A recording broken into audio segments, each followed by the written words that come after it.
Bom dia a todos os queridos e queridas que participam conosco nesse dia, nesse lindo dia. É um prazer estarmos aqui juntos nesse canal. Pela graça de Deus, espero que tudo esteja bem com todos vocês. E estamos juntos para a meditação na palavra de Deus. Estamos juntos partilhando vida. É, Fico muito feliz com aqueles que participam desse canal, que nos dão mensagens de fortalecimento, de esperança, e dessa forma queremos caminhar. Que a graça e a paz esteja com todos e que nós possamos estar abertos e sensíveis àquilo que nos traz a palavra de Deus. Sempre que estivermos juntos aqui, vamos aproveitar esses momentos realmente para a reflexão, para a meditação naquilo que Deus tem para nós. Aqui as palavras não são simples estímulos, apenas não estamos aqui apenas estudando a palavra, mas ela tem lições de vida para nos trazer, tem reflexões que nos trazem mudança, mudança de pensamento, mudança de atitudes. É isso que desejo trazer para nós e é para isso que quero contribuir, digamos assim, para a sua vida, para a nossa vida. E pensando nisso, hoje vamos continuar o estudo que iniciamos na carta de Tiago, do apóstolo Tiago, e hoje nós vamos ler o trecho que se encontra no capítulo 1, nos versículos 12 até o versículo 18. Diz assim a palavra de Deus: Feliz é o homem que persevera na provação, porque depois de aprovado, receberá a coroa da vida que Deus prometeu aos que o amam. Quando alguém for tentado, jamais deverá dizer: Estou sendo tentado por Deus, pois Deus não pode ser tentado pelo mal e a ninguém tenta. Cada um, porém, é tentado pelo próprio mau desejo, sendo por esse arrastado e seduzido. Então, esse desejo, tendo concebido, dá à luz o pecado. E o pecado, após ter se consumado, gera a morte. Meus amados irmãos, não se deixem enganar. Toda boa dádiva e todo dom perfeito vem do alto, descendo do Pai das luzes, que não muda como sombras inconstantes. Por sua decisão, ele nos gerou pela palavra da verdade, a fim de sermos como que os primeiros frutos de tudo o que ele criou. Nós vemos aqui ainda uma palavra do apóstolo Tiago de fortalecimento. Ainda nós vemos aqui uma palavra na qual ele diz assim: Feliz é o homem que persevera na provação, porque depois de aprovado receberá a coroa da vida que Deus prometeu aos que o amam. Qual é o símbolo de vitória e de felicidade na vida de uma pessoa? O que é considerado uma pessoa bem-sucedida? Qual é a característica, qual é o sinal na vida de uma pessoa bem-sucedida? O que a torna bem-sucedida? Muitas vezes, os nossos, nas nossas valores, nas nossas atribuições de valores, nós achamos que uma pessoa bem-sucedida é aquela que se dá bem na vida, um êxito profissional, ou vocacional, o êxito no trabalho, é uma pessoa bem-sucedida, então, é aquela que se dá bem na vida, mediante algumas situações que o tornam feliz. Mas a palavra de Deus nos mostra que a verdadeira felicidade vem daquelas pessoas que suportam as provas da vida e que permanecem em pé nas provas da vida. São aquelas que não sucumbem diante das situações difíceis na vida. E isso nós já vimos anteriormente, nós já vimos nos estudos anteriores, de que a aprovação faz com que a pessoa seja completa e inteira diante de Deus, não faltando nada em aspecto algum. E mais uma vez a passagem nos diz aqui: o homem feliz, a pessoa feliz, é aquela que persevera na provação, ou seja, que se mantém firme nas situações difíceis da vida. E ela será aprovada. Depois, aprovada por quem? Aprovada por Deus. Ela chega a ser aprovada até pelas próprias pessoas. Como é admirável alguém que permanece firme, que permanece de pé diante das piores situações da vida. Isso não significa fugir das realidades da vida. Pelo contrário, significa alguém que, pela fé em Cristo, persevera nas situações difíceis da vida. E qual vai ser o prêmio dessa pessoa? Aqui diz: a coroa da vida, receberá a coroa da vida que Deus prometeu aos que o amam. Qual seria o significado da coroa da vida? Algumas podemos dizer que alguns conceitos extraímos da própria palavra de Deus. Primeiramente, a coroa era símbolo de alegria. Coroa como um símbolo de alegria, de felicidade. A coroa também nós vemos em alguns textos da palavra de Deus como símbolo de autoridade. O rei era revestido de autoridade e o símbolo era a coroa, como é até os dias de hoje. Nós vemos também na área dos esportes, sobretudo nos esportes olímpicos, logo na sua origem, a coroa de louros era símbolo de vitória. A coroa como símbolo da conquista, da vitória. E nós vemos também a coroa como um símbolo de honra, como um símbolo de honra e respeito a uma pessoa. Aqui a passagem nos diz: ele receberá qual coroa? Nós poderíamos dizer que todos estes símbolos do que a coroa representa estão inseridos. Coroa como símbolo de vitória, de autoridade, coroa como um símbolo de alegria, de honra. Mas aqui a palavra de Deus nos diz: ele prometeu a coroa da vida aos que o amam. A vitória sobre as provações e a perseverança sobre as provas duras da vida é a própria vida derramada por Deus em nossos corações. Não apenas uma vitória sobre as situações biológicas da nossa vida, sobre enfermidades ou sobre qualquer outra circunstância, mas quando nós somos aprovados por Deus e permanecemos firmes sobre todas as provações, aquilo que Deus nos dá é a vida plena. A coroa da vida, ou poderíamos dizer, a coroa que é a vida. Que é a vida que Deus nos dá, que é a vida em todos os seus plenos sentidos, em todas as suas percepções. E é isso que o apóstolo Tiago nos diz aqui, nesta carta.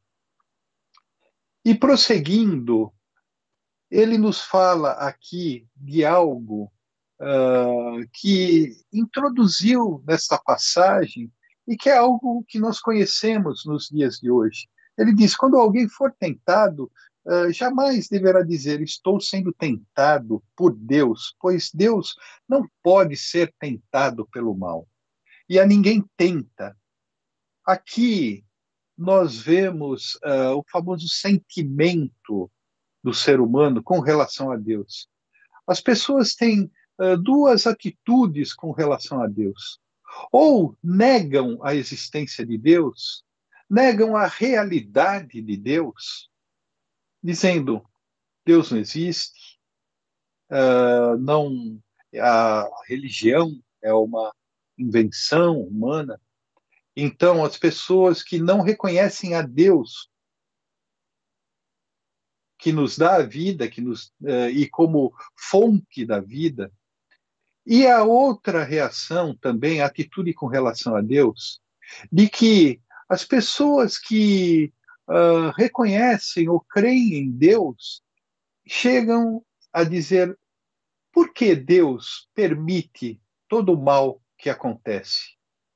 Por que Deus permite que haja o mal e o sofrimento no mundo? E as pessoas atribuem as situações que acontecem, os males desse mundo, a Deus. Por que ele não impede? Se Deus existe realmente, eu creio que é a grande pergunta da humanidade. Por que ele permite o mal e sofrimento na humanidade? E aí, Tiago nos diz assim: ninguém sendo tentado em alguma situação, diga: isso vem de Deus. Foi Deus que criou o mal, ou é a origem do mal. Aqui vai um conceito teológico que é muito debatido. Ao longo da história, ele é debatido, esse tema. Mas o que o apóstolo Tiago nos mostra aqui é a realidade da nossa condição humana. O que nós poderíamos dizer no dia de hoje é: não fuja das suas responsabilidades. Não fuja das suas próprias atitudes. Não dê outros nomes aos seus próprios pensamentos. Não fuja das suas próprias ações e das consequências das suas ações. Nós vemos, e a palavra de Deus nos mostra, que desde a queda, desde que o Gênesis, que é o livro dos princípios, é o livro das origens, ele nos mostra no episódio da queda, no relato da queda, Adão e Eva, quais foram as reações de Adão e de Eva quando Deus os confrontou. É interessante, sempre com relação às coisas que acontecem na nossa vida, e nós vemos desde a origem, nós temos a tendência, diante das situações, diante dos nossos atos, de tomar duas atitudes. Ou a atitude de projeção, ou a atitude de racionalização sobre os nossos atos.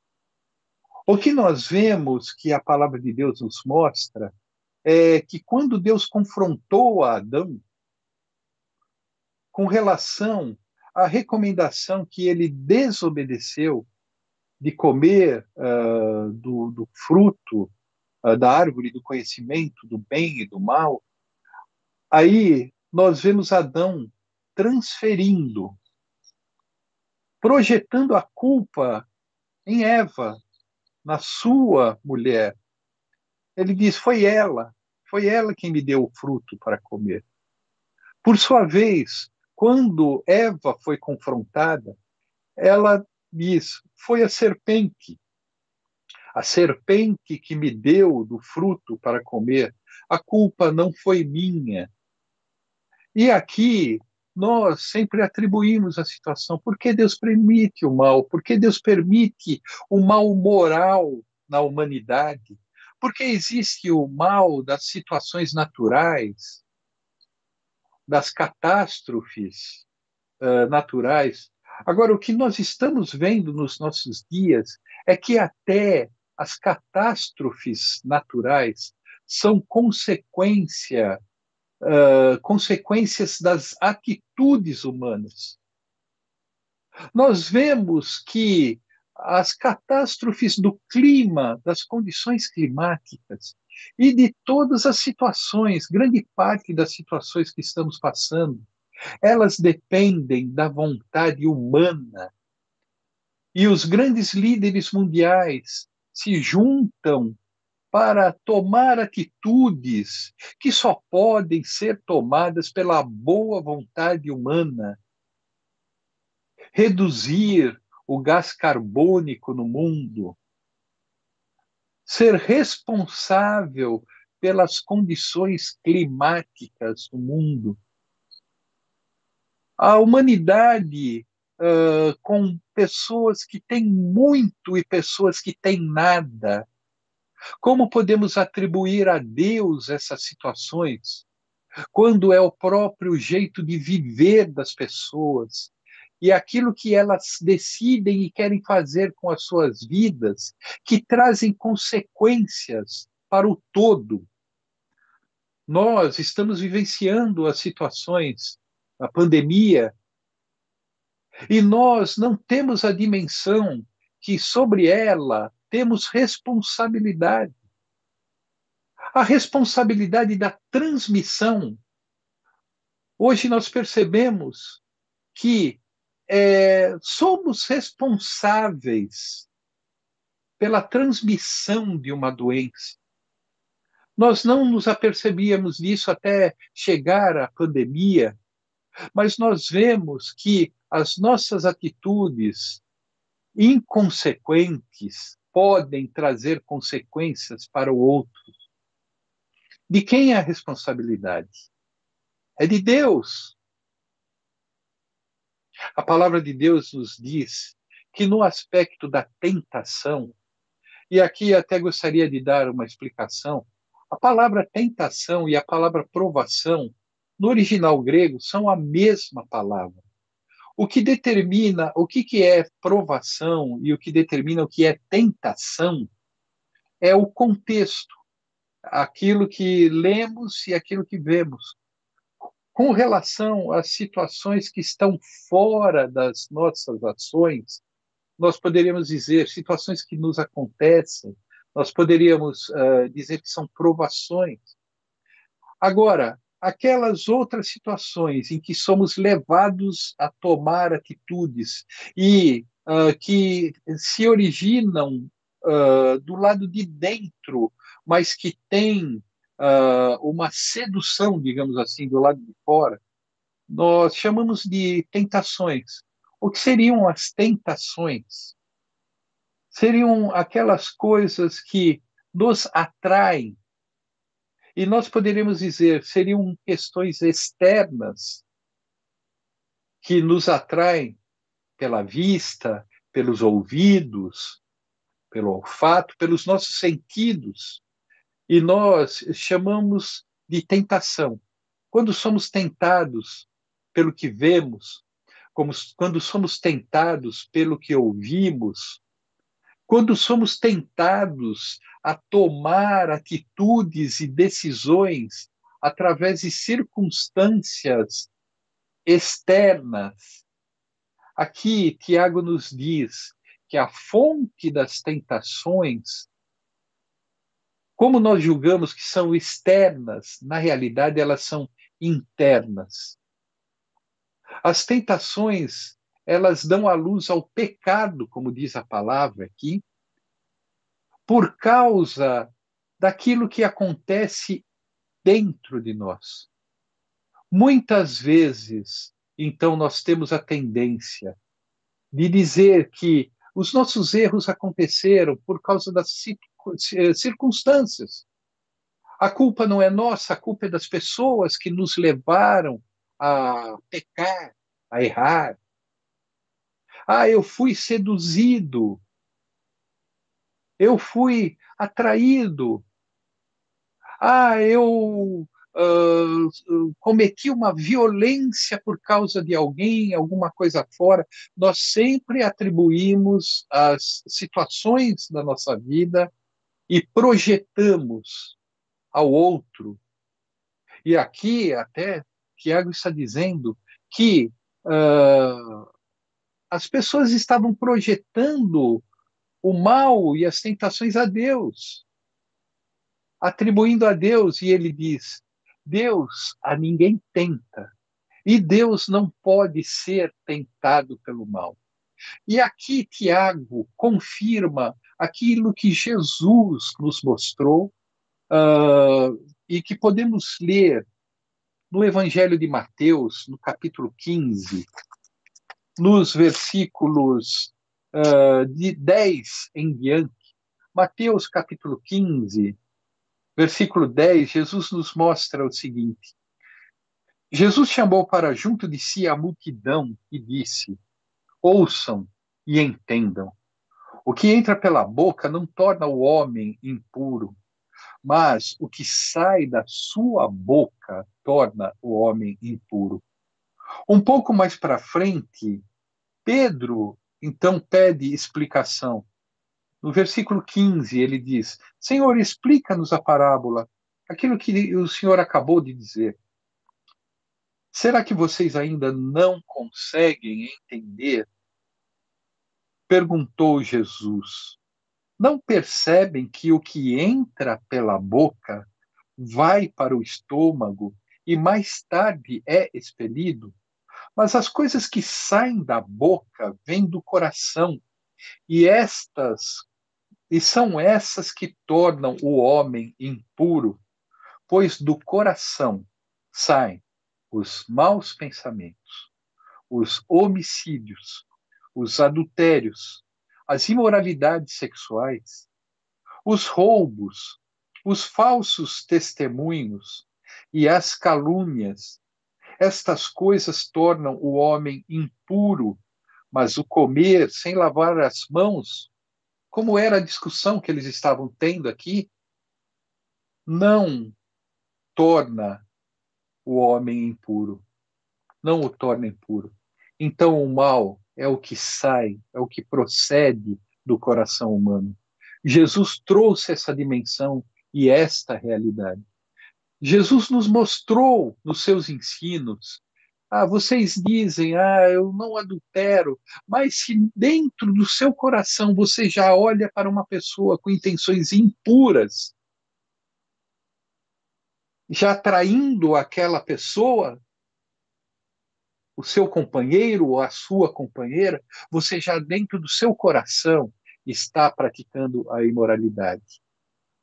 E nós temos a tendência sempre de dizer, foi o fator externo, e nós nos esquecemos do fator interno. O que queremos dizer aqui, o que essa passagem está nos ensinando? Não fuja das suas responsabilidades. Não projete para o outro as culpas do que acontece com você. Não racionalize e não tente ficar explicando as suas ações erradas. E é interessante, a passagem hoje parece que ela está reduzida só no campo da moralidade ou da imoralidade sexual. Nós, quando lemos essa passagem, nós achamos que a tentação ocorre apenas no âmbito da sexualidade. E dizemos, esta passagem então nos mostra das nossas paixões interiores, porque a palavra, em algumas traduções, concupiscência, significa desejo ardente do coração. E nós sempre atribuímos, ou via de regra, atribuímos os desejos ardentes dos nossos corações às questões da sexualidade, da moralidade, da pureza sexual. Mas Jesus tornou mais abrangente o campo das coisas que acontecem no nosso coração. Ele diz que os maus pensamentos, ele diz aqui, os homicídios, ele diz, além dos adultérios e das imoralidades sexuais, dos roubos, dos falsos julgamentos e dos falsos testemunhos, das calúnias, daquilo que sai do coração. Nós sempre culpamos o outro. E depois também culpamos a Deus pelos nossos atos, pelas nossas irresponsabilidades. E Tiago diz exatamente isso, de forma muito clara, de forma muito explícita aqui. O mal é aquilo que sai do coração do homem, e é lá onde acontecem, é o centro das coisas que acontecem na nossa vida. Ele diz que, então, os nossos desejos, os nossos, dando, aqui diz no versículo 14, perdão, cada um, porém, é tentado pelo próprio mau desejo, ou como diz algumas versões, a concupiscência, os desejos ardentes, sendo por esse arrastado e seduzido. Então, esse desejo, tendo concebido, dá à luz o pecado. E o pecado, após ter se consumado, gera a morte. Concluindo, o que nós poderíamos dizer a respeito disso? Primeiramente, não fuja das próprias realidades. Não atribua aos outros os seus erros. Embora haja, sim, situações que tomamos atitudes por causa de outras atitudes, aquilo que nos faz responsáveis são as nossas atitudes de dentro, são os nossos pensamentos de dentro. O que quero dizer com isso? Que não tem as suas consequências as ações externas? Sim. Isso é algo geral. É algo que acontece com quem é seduzido e acontece também com quem seduz.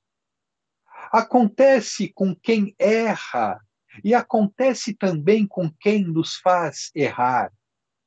Então, aquele que induz a outra pessoa ao erro, ele está pecando e fazendo o outro pecar. Mas quando nós damos vazão a, por exemplo, atitudes de vinganças, atitudes de retaliação, nós nos julgamos no direito de fazer isso, porque não partiu de nós, partiu do outro. Mas aí a palavra de Deus tem mais a nos dizer e que nós vamos ver no nosso próximo estudo. O que poderíamos dizer, concluindo aqui, é aquilo que Tiago nos diz. Meus amados irmãos, não se deixem enganar. Não se auto-enganem também. Toda boa dádiva e todo dom perfeito vem do alto, descendo do Pai das Luzes, que não muda como sombras inconstantes. Por sua decisão, ele nos gerou pela palavra da verdade, a fim de sermos como que os primeiros frutos de tudo o que ele criou. A Bíblia nos ensina, a partir do momento em que entregamos a nossa vida a Jesus, a não pecarmos, a não vivermos no erro, a não racionalizarmos os nossos atos, as nossas atitudes, os nossos maus sentimentos, os nossos maus pensamentos. Alguém poderia dizer: é possível pecar? Podemos viver nessa vida sem pecar? Não, porque a nossa natureza ainda não foi de todo resgatada, porque ainda nós vivemos nas nossas limitações físicas, mentais, emocionais. E como nos diz a palavra, o mundo aguarda a restauração também, toda a criação geme com dores de parto, aguardando a redenção que há de acontecer nos seus filhos. Também ela sofre as consequências. Um dia isto não mais vai acontecer. Nós vivemos no momento da entrega, nós vivemos no momento da recepção da palavra, nós vivemos no momento em que, por sua decisão, Deus nos gera pela palavra, que é a semente que gera a vida de Deus em nós, a fim de sermos como os primeiros frutos que ele criou. Pela palavra nós nascemos em Cristo, pela palavra nós nascemos de novo. Pela palavra nós vivemos essa nossa vida. E a palavra nos diz, como vemos o apóstolo João dizendo: filhinhos, estas coisas eu vos escrevo para que não pequeis. Todavia, se alguém pecar, nós temos um advogado, que é Jesus Cristo. E ele é a propiciação não só pelos nossos pecados particulares, mas assim como ele é a propiciação pelos meus pecados, ele é a propiciação pelos pecados de todos. E João nos diz: se nós confessarmos os nossos pecados, ele é fiel e justo para nos perdoar dos pecados e nos purificar de toda injustiça. Não projete sua culpa. Não racionalize a sua culpa. Confesse diante de Deus os seus erros. Reconheça os seus erros. Não fuja deles. Trate deles. Reconheça que você tem parcela nas situações que acontecem na sua vida. Não fique fugindo. Não atribua responsabilidades a Deus sobre aquilo que Deus pede para que você faça. Não jogue a culpa nos outros. Veja realmente o que se passa. Faça a oração que o salmista nos ensinou. Sonda-me, ó Deus, o coração, e conhece os meus pensamentos.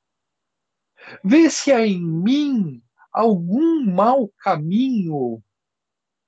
Sonda o meu interior e livra-me.